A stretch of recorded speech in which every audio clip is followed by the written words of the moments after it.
নমস্কার বন্ধুরা, yummy kitchen Bangla থেকে আপনাদের সবাইকে স্বাগত। আমাদের আজকের রেসিপি ফুলকপি রোস্ট। এটা খেতে ভীষণ ভালো হয়। শীতের দিনে ফুলকপি বাজারে প্রচুর পাওয়া যাচ্ছে, আর এটা সম্পূর্ণ একটা নিরামিষ রেসিপি। আপনারা দেখুন, আপনাদের খুব ভালো লাগবে। একদম অনুষ্ঠান বাড়ির মতো আজকে আমি বানাবো। আপনারা দেখলেই বুঝতে পারবেন। পুরো ভিডিওটা দেখার অনুরোধ রইল। তাহলে চলুন শুরু করা যাক ফুলকপির রোস্ট। ফুলকপি রোস্ট বানানোর জন্য এখানে ছোট সাইজের একটা ফুলকপি নিয়েছি এবং সাইজ করে কেটে নিয়েছি। রোস্টটা বানানোর জন্য ঠিক এরকম একটু বড় বড় সাইজের কেটে নিতে হবে। কেটে ধুয়ে আমি পরিষ্কার করে নিয়েছি, আর সঙ্গে রয়েছে কিছুটা মটরশুঁটি। রোস্টটা বানানোর জন্য ভাজা মশলা কিন্তু খুব জরুরি। ভাজা মশলা দিলে খুব সুন্দর একটা টেস্ট হয়। তার জন্য আমি লবঙ্গ নিয়েছি 8-10টা, 2-3 টুকরো দারচিনি নিয়েছি, হাফ চামচ জিরে, একটু গোলমরিচ, আর রয়েছে 2টো এলাচ। এইগুলো আমি হালকাভাবে ভেজে নিচ্ছি, খুব কড়া করে ভাজবো না। মশলাটা ভাজা হয়ে গেছে, আমি ঢেলে নিচ্ছি। এটা একটু ঠান্ডা হলে আমি গুঁড়ো করে নেব। কড়াইটা চাপিয়ে দিয়েছি, দিয়ে দিচ্ছি সাদা তেল 3 চামচ মতো। রোস্টে খুব বেশি তেলের দরকার হয় না, অল্প তেলেই হয়ে যায়। তেলটা গরম হয়ে গেছে, আমি এবার দিয়ে দিচ্ছি ফুলকপিগুলো। ফুলকপিগুলো খুব কড়া করে ভাজতে হবে না, হালকা হাতে ভেজে নিতে হবে। 1 থেকে 2 মিনিট ধরে এগুলো আমি ভেজে নেব। দিয়ে দিচ্ছি খুব সামান্য একটু লবণ। লবণটা দিলে ভাজাটা খুব তাড়াতাড়ি হয়ে যায়। এবার আমি হালকা হাতে একটু ভেজে নেব। দেখুন, ফুলকপিগুলো আমি ভেজে নিয়েছি, বেশ হালকা হালকাভাবে ভেজে নিয়েছি, বেশি লাল করিনি। এবার আমি তুলে নিচ্ছি। ঠিক এমন করেই ভাজবেন আপনারা। এখন আর 2 চামচ মতো সাদা তেল দিয়ে দিলাম, আর ঘি দিচ্ছি 1 চামচ। বাড়ির তৈরি করা গাওয়া ঘি। এই ঘিয়ের সেন্ট ভীষণই ভালো, ওই জন্য খুব বেশি না দিলেও চলবে। তেল আর ঘিয়ের মধ্যে দিয়ে দিচ্ছি কাশ্মীরি লঙ্কার গুঁড়ো 1 চামচ। একটু লঙ্কার গুঁড়ো, কাশ্মীরি লঙ্কার গুঁড়ো দিলে কালারটা ভীষণ ভালো আসবে, কেননা এতে তো হলুদ দেওয়া চলবে না। একটু এইভাবে কাশ্মীরি লঙ্কার গুঁড়ো দিয়ে দেবেন, দেখবেন খুব সুন্দর একটা সেন্ট আসবে, বা দেখতেও সুন্দর লাগবে, কালারটাও ভীষণ ভালো আসবে। আমি এখানে ফোড়নে দিচ্ছি 2টো তেজপাতা, সামান্য একটু জিরে, একটু লবঙ্গ, 2টো দারচিনি, আর একটু শুকনো লঙ্কা। দেখুন, এখানে জিরে বাটা দিচ্ছি 1 চামচ। আমি এটা শিলপাটায় বেটে নিয়েছি, আপনারা চাইলে গুঁড়ো মশলাও ব্যবহার করতে পারেন। আদা বাটা দিচ্ছি 1 টুকরো আদা আমি বেটে নিয়েছি, আর তার সঙ্গে দিচ্ছি 4টে কাঁচা লঙ্কা বাটা।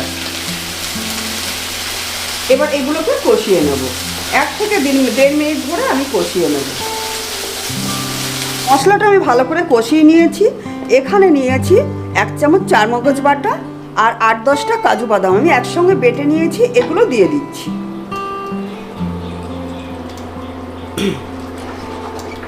এবার এটাকেও ভালো করে কষিয়ে নেব। 2 মিনিট ধরে মশলাটা কষিয়ে নিয়েছি। এখন ঘরে বসানো টক দই আমি 2 চামচ দিয়ে দিচ্ছি। এবার এটাকে ভালো করে একটু কষিয়ে নেব। এর সঙ্গে 1 চামচ মতো আমি চিনি দিয়ে দিচ্ছি।